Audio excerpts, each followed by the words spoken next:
हाय केमती अस समस्ते मॉर्निंग आज तो ब्रेकिंग न्यूज होची 2000 टंकिया नोट फाइनली 2000 नोट बंद होगा जाऊँ तो बैन हो जाइए। तो काली राति 1 साढ़े 1 अपडेट आसला गवर्नमेंट तरफ रू RBI bank reserve bank of India. तो ता स्क्रीनशॉट देखी पार्थो फाइनली 2000 टंकिया को लास्ट टाइम देखनी हो यहाँ पर बंद हो जाए।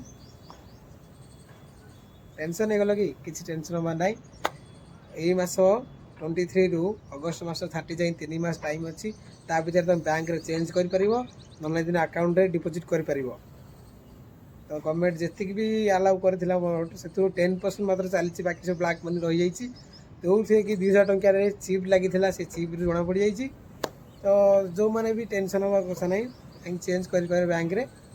आज ब्रेकिंग न्यूज केमती लगे लाइक कर फॉलो कर भिडियो टी समस्त शेयर कर समस्त देखु निज पैसा को बंचे दिंतु कहीं अगस्ट मासर शेष जाए 2000 टंका कागज हो किसी वैल्यू नहीं तार।